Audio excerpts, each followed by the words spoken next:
Coach is here, and we're going to go straight to questions. Coach, to your right, on the second row. All right. Hi, Caroline Grace, WAFF out of Huntsville, Alabama. Coach, I'm just going to rip the Band-Aid off here. You're going into the season with one of the toughest schedules in the country. Yeah.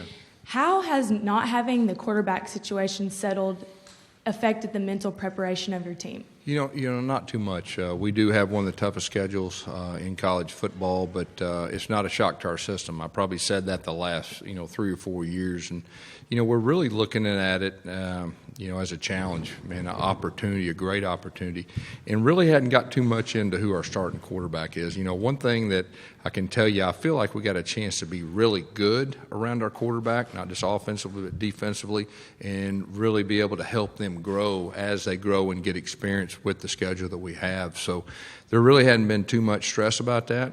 We opened up our season against Oregon, one of the top teams in the country. People are picking them to win their division. Some are picking the Final Four, and they got supposedly the best quarterback in the country too. So that'll be a great challenge, but we're really looking forward to it. Coach, to your left, standing up. Hello, Coach. Good morning. Jacques Doucet, WAFB TV. This not winning at LSU since 1999, has it been hard to kind of make sense of that, or been snake bit some years, or funny things happen, or you going there obviously this season? Yeah, it's a tough place to play, but like you said, that's a long time since winning a game. When you say that, it just really reminds me of the feelings that I had 2 years ago. That was one of the toughest losses that we've had. In a long time. So, we're looking forward to going there again. We have a different team. We have an experienced team. After last year's game, which was really, really tough, the way that ended, and that really last year's LSU game. You win that game, you win 10 games. If you don't, it's uphill, and it was kind of one of those games that really we need to win. So we'll be very motivated, for that game. To your right, second row. Hey, Coach. Rachel Barbeau, Sirius XM. Hey, Rachel. Does it invigorate you to be going back to your roots, to being the play caller, Yeah. for it to be on you? And would you share with us the backstory? And was there any consternation? Was there any thought of, do I do this? Do I not do this? Will you share the backstory about how you came to that decision? Yeah, I've called plays my whole life. That's who I am, and kind of got me to where I'm at. And then, of course, about 3 years ago, you start getting advice and encouragement to let somebody else do it, and, of course, you do it. And I'm not real good at staying around watching. And so when Chip Lindsey decided to leave, which Chip Lindsey is an outstanding coach, he will do great at Troy. He decided to leave. It just kind of set back like, okay, all right, or am I going to go ahead and hire another offensive coordinator, or am I going to do it myself? And just had a lot of prayer and just getting back to being me. And so we did that in the bowl game, and it just the light flipped on, and just made all the difference in the world.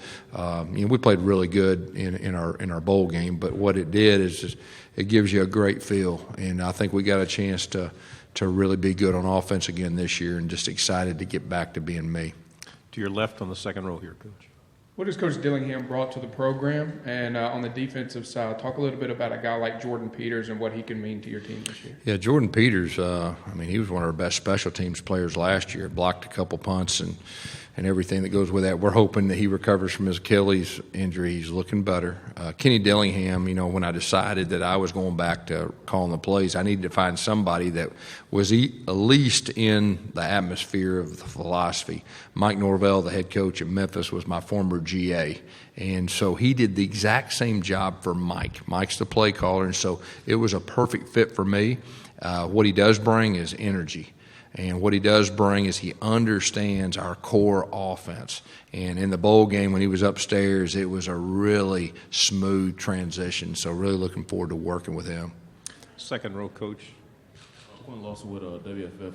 Coach, talk about the different styles between the two QBs, Gatewood and Bo Nix, and then how your play calling this year will affect both of them. Yeah, I don't think there's as much differences as everybody would think. One thing I can tell you is both those guys will be true run threats from the quarterback position.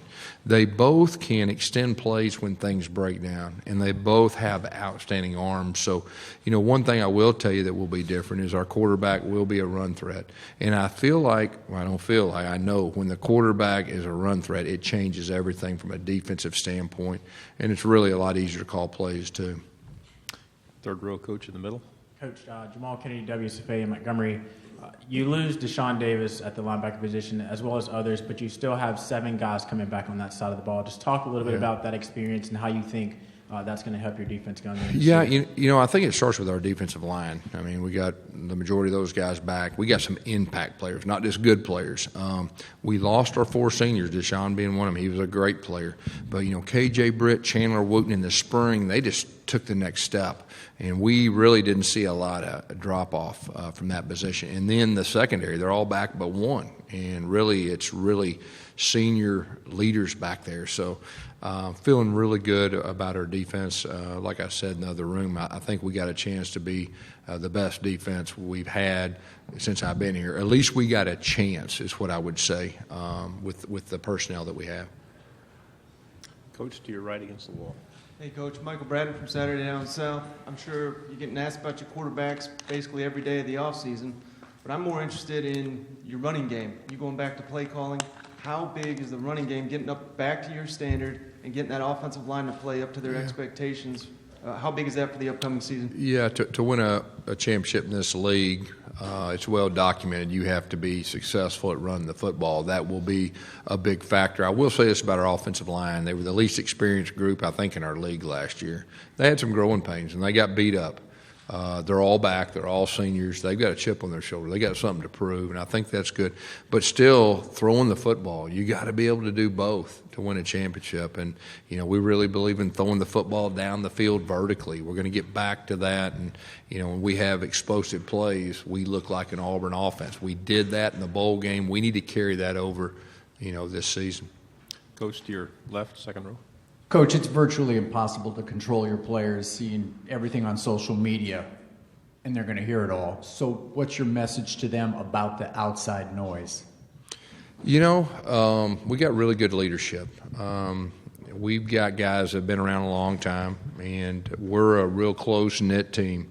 We don't let the outside distract us at all. You know, it really is about the people inside our team room, and we got good leadership, so that doesn't worry me at all. To your left, standing up, please. Coach, this concept of having like a second in-home visit with these defensive guys to convince them to come back, in and of itself, pretty fascinating. So I'd like you to talk about that, but more specifically, Kevin Steele, your defensive coordinator, and the bond that he kind of has with those guys on defense. How much did that specifically play into encouraging these guys to collectively come back, sort of like we saw with Clemson last year in their defensive line? Yeah, you know, I think there's a lot of factors. I mean, of course, Rodney Garner had a lot to do with a lot of those guys too, our whole coaching staff. But, you know, it's more of when you have an in-home visit for the second time is educating your players. We always want what's best for our players, and our goal is just to educate them. You know, I think most of those guys would really want to come back because they've got some unfinished business, you know, on the field. And some of them, you know, want to come back and finish their degree. There was a lot of different things. But, you know, I think that's just something that you'll see more and more of in the future. You know, it was a really good thing for us, and really I think that's the core of our team this year. Where everything starts is with that group that had an opportunity to leave early, that chose to come back. And like I said earlier, I really feel like they're hungry. I feel like they've got something to prove. And you don't just come back, all right, when you got a chance to really, you know, do some special things leaving. You don't come back just to come back. You come back for a reason. And, you know, I really feel good about that group coming back. Second row, Coach, to your right. Talking about leadership, are there any rising players specifically that show up on and off the field? You know, we got a lot of leaders on our team. We have a high-character team. You know, we hadn't had a whole lot of off-the-field issues in a long time. And so, but it really starts with your seniors every year. But, you know, you want your quarterback to be a leader. And I think whoever wins that position, I think, is going to be. But we've got a lot of different leaders throughout our team. That's a really great feeling. Coach, to your left on the front row. Chris Brees, CBS 42 in Birmingham. One more question on the quarterbacks. In your past history of experience, have you had a preference on when you like to name the starter around the fall camp area, or is it just a comfortability issue? You always want to sooner rather than later, but I really don't have a timetable. You know, I want it to play out. We're going to put them in different situations to try to figure out who gives us the best chance of winning against Oregon. And when that time, usually what happens is The teammates know, the coaches know, and it's one of those things. So we'll see how it goes, but in a perfect world, it'd be sooner rather than later. Last two questions. First, right here on the left. Okay, another question about the quarterbacks. I'm curious about their football IQ and, more importantly, how Bo Nix conducts himself in the quarterback room, especially with him being as young as he is. Yeah, they're both, I feel like, have a good football IQ. And the thing that really stands out to me is they're hungry to learn. I mean, they're eager to learn, and they're trying to take it in. It's a real healthy relationship, I believe, between those two guys and our team for that matter. And but both those guys are desperate to be the best they can be, to learn as much football as they can. I mean, the reality is, whoever we start in the first game is not going to have any college football experience. And so that's why I kind of go back to, we need to be really good around them and let them grow. And and really try to bring them along the right way. But I feel as good as I can right now with those two guys. The reality of one of those guys leading us out there against Oregon. Your last question is to the right.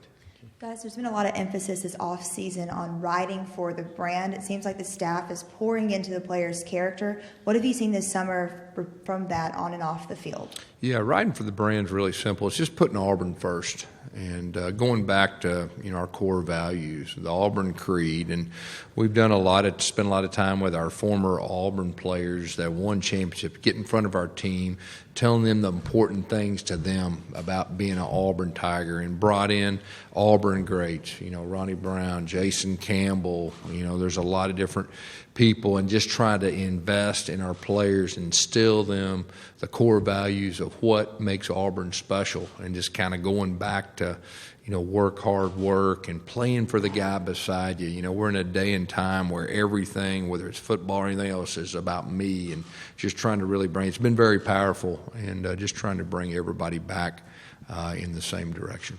Coach, thank you very much. All right, thank you all. Stay healthy. Good luck. All right.